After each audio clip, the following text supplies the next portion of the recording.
The NBA season starts tomorrow. Tomorrow. NBA games are gonna matter. This offseason was so trash that I just needed an NBA fix. So preseason came around, I was locked into preseason as if it was game 7 of the NBA Finals. I had to remind myself that most of this probably won't matter. The things you're seeing from this player probably won't materialize to an 80-game season, 82-game season, but now it's happening.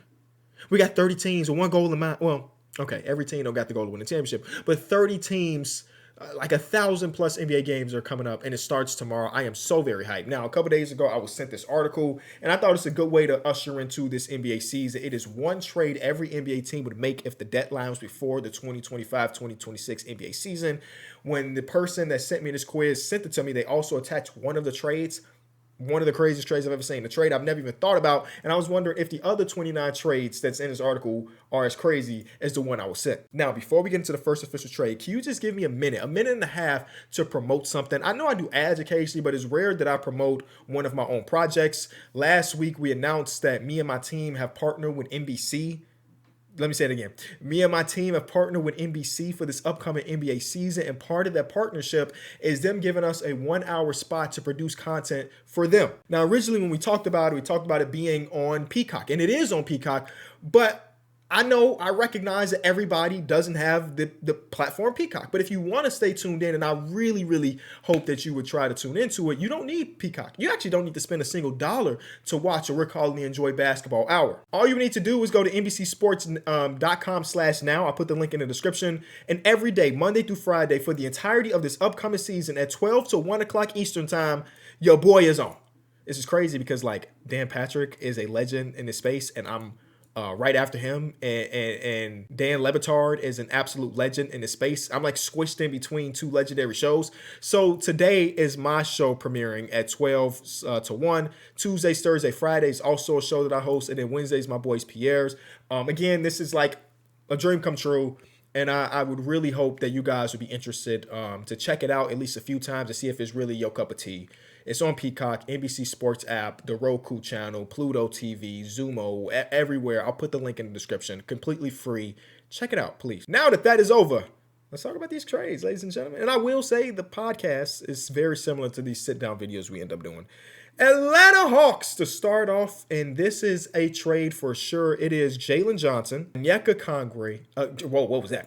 Okongwu, Zachary Richase, Asa Newell, a 2029 first-round pick, and a 2031 first-round pick. If I'm not mistaken, I think Atlanta also has some of the Milwaukee Bucks picks. It's either Atlanta or New Orleans. No, New Orleans traded that pick, to the Hawks, and I would probably want that pick back if I'm being honest with you.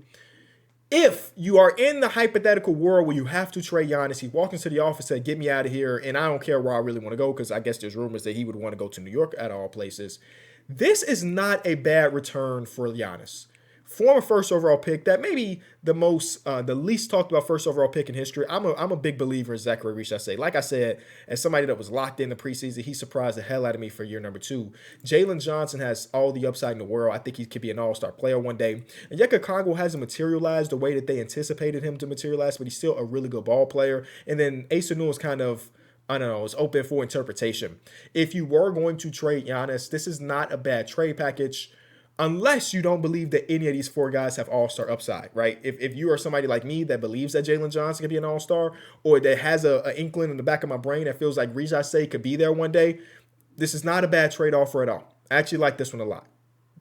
Deal. With the caveat, this is if Giannis is requesting a trade. Next one, the Boston Celtics are trading Anthony Simons and a second-round pick for Jusuf Nurkic. Next trade. Like, some trades are just so they're like, it's not even worth talking about. It's 30 trades here. This is an trade for me.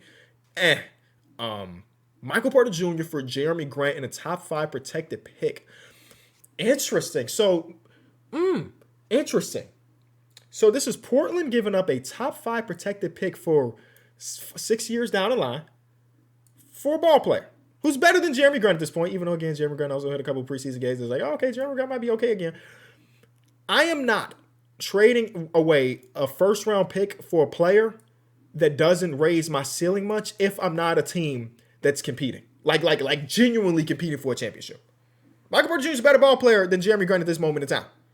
But I'm not giving up a pick that far into the future for Michael Porter Jr. You feel me? I feel like I need more. If I'm gonna give up a first round pick, I want a player that's like definitely a starter on my team at least. Hell, the wings over there in Portland, Tumani Kamara and Denny Abdia, Michael Porter Jr. may not be a starter. We're gonna trade a first round pick for pass.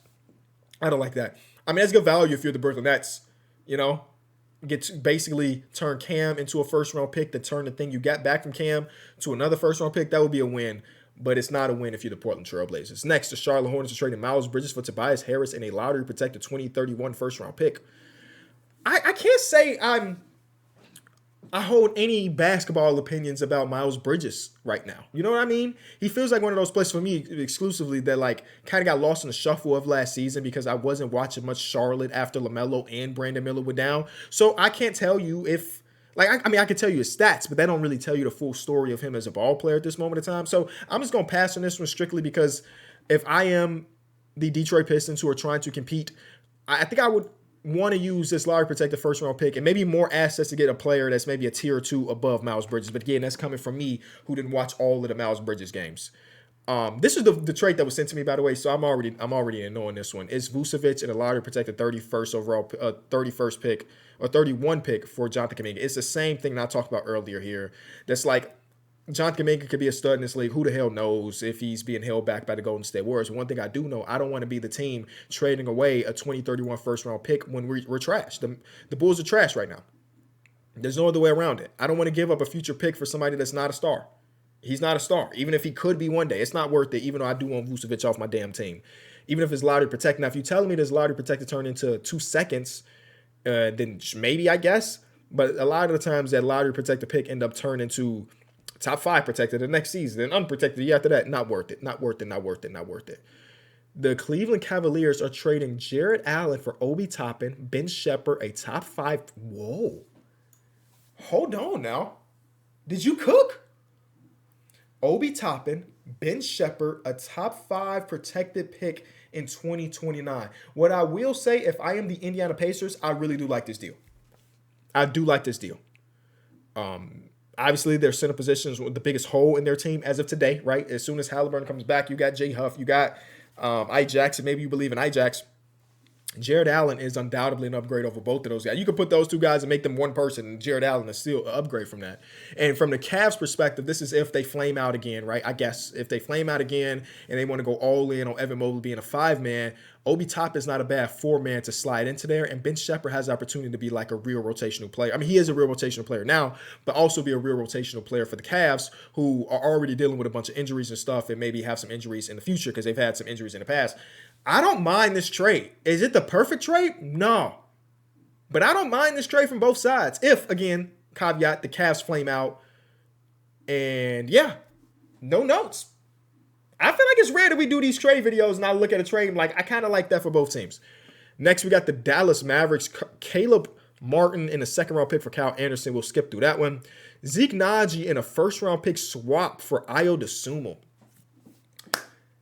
If I see another goddamn Nuggets fan mock this exact trade to me about Ayo Dosunmu, I'm going to lose my mind. Guess what? You can't have him. He's a hometown hero. I got love for Ayo. I don't want to trade him, even if it makes sense to trade him. 2031 swap. Here's the reality situation. The Nuggets have a better chance of being good in 2031 than the Bulls do, based on ownership, based on leadership in Chicago. So this first round pick swap may not even be anything. We trade Ayo Dosunmu for Zeke Naji, who the team is desperately needing a backup big to play, and he just couldn't. DeAndre Jordan gave me those minutes. It's not the worst trade you can get for Ayo Dosunmu. I'll say that. A potential first round pick. I mean, you could tell yourself, hey, by 2031, Jokic is 36 years old, and maybe he's not as good. And then maybe they're in the lottery. You get some luck. It ain't the worst trade for Ayo Dosunmu. I ain't giving him up, though. Here's the trade I wanted to see, though. I saw Larry Marketing was a cover photo. I'm like, he got to be in Detroit, right? I've been pitching this Detroit Piston Larry Marketing trade forever. Tobias Harris, Jaden Ivey, Bobby Clintman, a first-round pick in 2030, and a top 5 first-round pick in, whoa, actually, that's a haul for Larry Marketing. That's a haul, but I actually don't mind it. I think, man, I'm like in my brain, I'm photoshopping Larry Marketing in the Pistons jersey. I've been doing it for like 4 months now. I think it's the best fit that he could have on the team, a younger team, obviously, where his contract situation, which is a big old contract, is not a deterrent to the team. These other teams that could potentially trade for him, you look at him like, oh, we want to pay him this much amount of money, yada yada. That's not really a problem for the Detroit Pistons. And now, especially with Jaden Ivey being out again, you like, hey man, is he one of the better trade pieces we can give up in a potential win now trade? I don't mind this. He's still like 28 years old at this moment in time. It ain't like he's a super old guy or anything. Not a bad trade. I wonder if you even need to give up 2 first-round picks, but maybe I'm just grasping right now. Not a bad looking trade.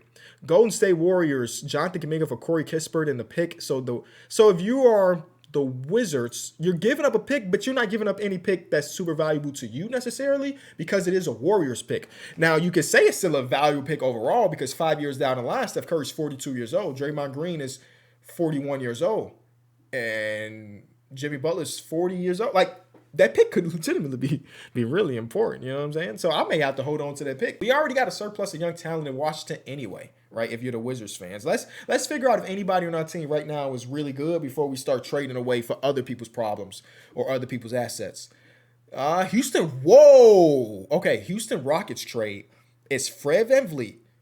This is the Bucks getting Fred VanVleet, Josh Hart, Reed Shepard, a 2028 first-round pick from Houston, a 2030 first-round pick from Houston, and 4 second-round picks from New York. The Knicks walk out with Giannis, and the Rockets walk out with Jalen Brunson.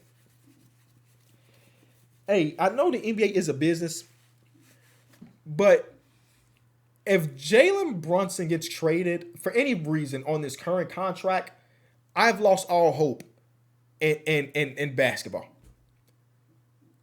I've lost all hope. His goddamn godfather is the runner of the team. He took a massive pay cut in order to stay with them, in order for them to get better, for them to ship him out. Even if it is for Giannis, it would hurt my heart. And I'm not even a Knicks fan. It would just hurt the overall integrity of the game. How about that? It would hurt the integrity of the game if Jalen Brunson got traded away from the Knicks, even if it is resulting in Giannis. And you don't even have to give up. I mean, you're giving up Jalen Brunson, but it's like Jalen Brunson and Josh Hart and second-round picks to get Giannis. If I'm getting Giannis and if I'm New York, I'm trying my very hardest to make Karl-Anthony Towns be the big trade piece instead of Jalen Brunson. That's for sure. If I am the Houston Rockets, it's Freddie, it's Reed, and 2 picks for Jalen Brunson. I mean, that puts us into real contention right now, like full stop. Jalen Brunson, Amin Thompson, Kevin Durant, Jabari, and Alperen Sengun. That's pretty cool. But I think this is like a 2K turn off untouchables trade, so I'm going to move away. Ooh, Obi Toppin, Benedict Mathurin, a 2030 first-round pick, a 2032 first-round top 5 protected for Trey Murphy. I'm not going to say I'm the president of the Trey Murphy fan club, but I'm in the Trey Murphy fan club. I'm going to be the vice president or the treasurer or something. This is too much for Trey Murphy III. That's all I got to say. This is way too much for Trey Murphy III. Trey Murphy III averaged, 21 points per game last season? Really good season. I think he's going to get better, don't get me wrong. But that is a lot. That is like I'm trading for an all-star haul. Young player, good role player, 2 first-round picks. And maybe Trey Murphy is that one day. I think it's too rich for Indiana. I like the other Indiana trade, that Jared Allen. If I'm the Pelicans and I had to trade Trey Murphy, that's not a bad return. Next, we got the Clippers who are trading Bogdanovich and Derrick Jones Jr. for DeMar DeRozan. I hate this one. My goodness. How much older can we get? Now, I know Bogey Bogdanovich is not no young cat. Even Derrick Jones Jr. not super young. But DeMar DeRozan on this team? Nah. And he already hate them because they offered him like a minimum before he got to Chicago. Y'all remember that story? There's a team that offered me so much less money, so every time I go against them, I make sure I kill them. Yeah, he was talking about the Clippers. Yeah, I don't want to go there. Oh, Larry Marketing to the Lakers. Let's hear this one. Rui Hachimura, Austin Reeves, Maxi Kleber, Dalton Connect, a 2026 first-round pick, a 2028 first-round pick swap, and a 2032 first-round pick. That's too much, right? And maybe I'm undervaluing Trey Murphy III and Larry Marketing. This is a haul, bro. Now, maybe you're saying, you got to have to pay Austin Reeves, and maybe you don't want to pay Austin Reeves the type of money that he deserves. It's really just Austin Reeves in these picks, right? You care about Rui. He's a 40% three-point shooter. You got love for him. Maxi Kleber don't really matter, and Duncan at this point in time maybe don't matter at all either. But the picks, that feels like a lot. You're putting a lot on the table for Larry Marketing to be Luka Doncic's co-star for the foreseeable future, right? This draft cabinet, you're emptying it out for Larry Marketing, which might be a good thing, but also I feel like there's bigger fish in the sea in order to trade these 2.5 first-round picks for, especially if we throw Austin Reeves in. I got to pass. That's another haul if I'm the Utah Jazz. Danny Ainge will probably ask for more anyway. Memphis Grizzlies. Oh, John Morant's moving out for Terry Rozier, Jaime Jaquez, Kasparas, Jonas, and 2 first-round picks. Boy, I will be right back on Pat Riley's good side. He did a trade like this. This is awful of you, the Memphis Grizzlies. Hard pass. I'm not even thinking about that. Another Miami Heat trade. This is Terry Rozier, Jaime Jaquez. It's the same package. It's nearly the same package. But in this one, you get Zion, a 2026 first-round pick, a 2028 first-round pick, a top 5 protected 2030 first-round pick, and a lottery protected 2032 first-round pick. Hell, no. Mm-mm. I think I probably need to see a little bit more from Jonas, because the thing that scares me the most is these teams that trade away their best player and only get back draft picks. It is something to get the fan base really happy, but if none of those picks materialize to be top 5 and top 10, and then the young talent that you got, or the talent you got in the door, none of these guys are like really good, then it's like we just traded Zion for the 18th pick here, the 19th pick there. This one's lottery protected too. The 23rd pick, we traded them for 320 picks. Nah, that's not worth. Sign me up though if I'm the Miami Heat. I'll tell you that. Milwaukee Bucks trading Kuzma and a lottery protected pick for Colin Sexton. That's interesting. I mean, they do need some guard play over there. Colin Sexton, I feel like I've underrated personally for the last couple of years of his career. I'm happy that he's in a different situation. It ain't like the situation is like an NBA championship team. But maybe I need to watch more Colin Sexton. I feel like I've underrated him. I'm just going to pass through that one. Minnesota. Oh, another Colin Sexton. Colin Sexton, Pat Connaughton, 3 seconds for Julius Randle? He just signed that contract, baby. Without me being really in on Colin Sexton's last season in Utah, I got to pass on this one as well. I can't wait to watch him this year, though. The Pelicans, Herb Jones, Jeremiah Fears, Micah Peavy, and a 2031 first-round pick for Derek White. Here's the thing. I don't think that's enough for Derek White. I truly don't think that's enough for Derek White. I feel like Derek White is that good of a ball player that I need Herb Jones, all defensive caliber player. I need a young, promising 7th overall pick, and then, no disrespect to Micah Peavy, just a guy. I'm going to need more than a first-round pick in exchange for Derek White. I need at least 2.5. Give me 2 in the lottery protected. And maybe I'm overrating Derek White, but damn it, I've watched him over these last 3 years a lot. All right, New York Knicks. This is the Giannis trade. It's Karl Towns, it's Bacome Dadier. It's a 28 first-round pick swap. It's a 2030 first-round pick swap. It's a 2032 first-round pick swap and 7 second-round picks. Oh, my God. That's more than Jay Crowder got. I mean, if you're the Knicks, it's an absolute no-brainer. If you are the Milwaukee Bucks, the only way you're doing this trade is if Giannis makes it so he ends up in New York and you're trying to do right by the greatest player in franchise history. But that's not enough. Because what do you do then? Karl Towns is not about to help you be really good, but he also is good enough to not let you be really bad. And guess what? You don't even have your own first-round picks anyway. So unless you trade Karl Towns somewhere else to get your own picks back or valuable picks, this is a non-starter from the Bucks. Oh, OKC getting in on the action. Who not publicly, but like rumors say they have zero interest in Giannis. It's iHeart, it's Dort, it's a 26 first-round pick via Houston.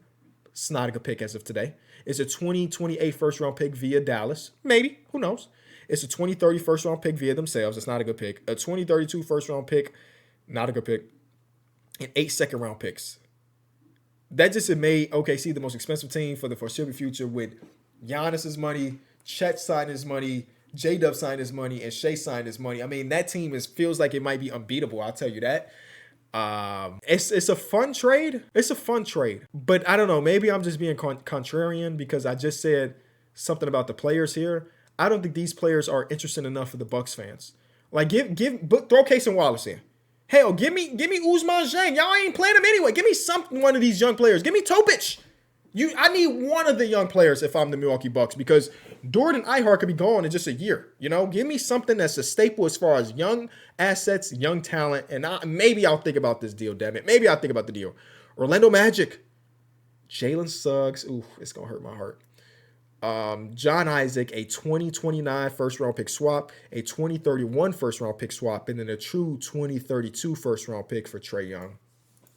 That's an interesting one. The question is how much of their defensive identity goes away without Jalen Suggs as the point of attack. They still ended up being a top 3, I think, defense when Jalen Suggs went out. So they obviously still have the infrastructure, but the infrastructure has to be fortified when you bring Trae Young on the team, who's been better as a competitor defensively, but when you 5'9" as a point guard, it's going to be hard. I'm not giving him enough credit. When you 5'10" as a point guard, it's just going to be hard to, build an infrastructure around him. Atlanta's got a good chance at that now. But yeah, this is like if Trae Young and the Atlanta Hawks can come to a contract extension. But the thing that scares me is the money aspect from the Orlando Magic. And I don't know if this is something that Andy Bailey and them thought about, but if you're going to extend Trae Young, Desmond Bane is on a nice contract. You do got Franz, you do got Paolo on what was rookie scale maxes. So that's just a lot of money tied into it. And Jalen Suggs is on a big contract too, don't get me wrong. But that contract is probably, 80% of what Trae Young will be eligible for. I'm not a cap expert, but that's my educated guess. 76ers, bro, what? Joel Embiid for Vucevic, Zach Collins, Noah and Sengate in a 2029 first-round pick. What the hell is this trade? We've done trade article videos 1,000 times on this channel. I have never seen a trade more out of left field than this one right here. Because it don't make sense for anybody. Like, this is saying, what if the 76ers could get out of the Joel Embiid business right now? Big contract. Maybe he can't say how, all the talking points about Joel Embiid. But if you are trying to get out of the 76ers, or you're trying to get out of Joel Embiid business, what makes you think the Bulls are the team? What makes you think the Bulls are the team? I mean, hey, knowing our front office, damn it, we might be the team. Now that I think about it, you're right. This is a good trade because the Bulls probably accept. We get one of the top players in the league. Yeah, he got a lot of injury history, but like him, Josh Giddey, Modest Buzelis, Kobe White, we might be decent. The Phoenix Suns get Grayson Allen in the top 11. What? That's so specific. Every other one has been top 10 protected or lottery protected. Top 11 protected pick for Jonathan Kuminga. This is similar to the deal that they offered for Jonathan Kuminga, and they said no then. I'm going to say no now. Jeremy Grant and 2 second-round picks for Kyle Kuzma and Andre Jackson Jr. That's interesting. That's interesting because you're giving up the second-round picks because Jeremy Grant's contract runs deeper. Yeah, it runs through 2027, 2028, and Kuzma's don't. So you're getting off that Jeremy Grant contract, getting in Kuzma to probably let him walk in a season or two. But also, if you're the Milwaukee Bucks, Jeremy Grant is not worth the contract that he's making. Don't get me wrong. And it's a longer contract. But I think he's probably a better fit alongside Giannis than Kyle Kuzma is. Yeah. It's just, do you want to be in the Jeremy Grant business for that long? That's the real question. The Sacramento Kings are trading DeMar DeRozan for Anthony Simons. Nobody benefits from this. Nobody benefits from that. I'm passing. The Spurs get into the Giannis sweepstakes. Let me sit up. Devin Vassell, Keldon Johnson, Stephon Castle, a 2028 pick, a 2030 first-round pick, a 2032 first-round pick, and 6 second-round picks for Giannis. Call me crazy. I love this trade if I'm the Spurs. Call me crazy. I love this trade if I'm the Spurs. We love some Stephon Castle. Shout out to Steph Castle. But if you believe in Harper the way I believe in Harper, trading away Stephon Castle right now might not be the worst decision. If you are the Milwaukee Bucks, what did I say early? I wanted a young guy that we could convince our fans could maybe be one of our top guys one day. Hell, Devin Vassell is a good ball player. He's only like 25. And we get draft capital. Now, you're probably telling yourself, well, when Giannis and Wemby there, a 28 first-round pick ain't really not that. 2030 first-round pick ain't really not that. Out of all the Giannis trades that we've seen today, this is the one that is the most interesting to me. Thumbs up, thumbs up. Next, we get the Toronto Raptors, who are also trying to get in the Joel Embiid business. It's R.J. Barrett, it's Jakob Poeltl, it's Ochai Agbaji, it's a 2030 top 3 protected first-round pick. It's so funny. Well, not funny, but like, I don't know, it's saying a lot that Trey Murphy trade was like 3 first-round picks, and Joel Embiid, a former MVP, both of the trades we've seen for him is like, here's 1 first-round pick, but damn it got to be unprotected. It's got to be a protected pick. This made more sense if Masai was still in charge over there. With him not being there, I don't know what direction Bobby Webster would want to take this team. This obviously changed the ceiling of this team by a ton. It also changes the floor a little bit, depending on Joel Embiid's injury and everything. It's not the worst trade. Like, because honestly speaking, if you are trading Joel Embiid, you're not getting the value that you would get for a normal MVP between the injury history and the contract. So you're telling me I could get this? It ain't the worst case scenario. Jakob Poeltl's a starting center in the league. R.J. Barrett is R.J. Barrett. Ochai Agbaji is cool. A Larry Marketing trade to it is Devin Vassell, Harrison Barnes, and 3 first-round picks and a swap. Bro, why is okay, so when Larry gets traded in February, am I gonna be the only one surprised if it's this many picks? I guess I ain't gotta be the only one surprised. That's a lot of picks. Last trade we got Washington Wizards is CJ McCollum for how funny would that be? Kyle Kuzma is back in DC. It's CJ McCollum for Kyle Kuzma, Jackson Jr., top 5 protected pick swap. Yeah, hard pass. Oh, I mean, now that I'm thinking about it, no. If you're the Washington Wizards, hell yeah, you say this. Say yeah to this. Top 5 protected pick in 2032, first round pick swap. What the hell? Wait, is top 5 protected and a swapped? They always be sending the craziest things on the last trade. I'm not thinking through that. Top 5 protected. And all right, if you enjoyed the video, leave a like, subscribe. NBCsports.com/now. Tune in, 12 o'clock Eastern. Love y'all.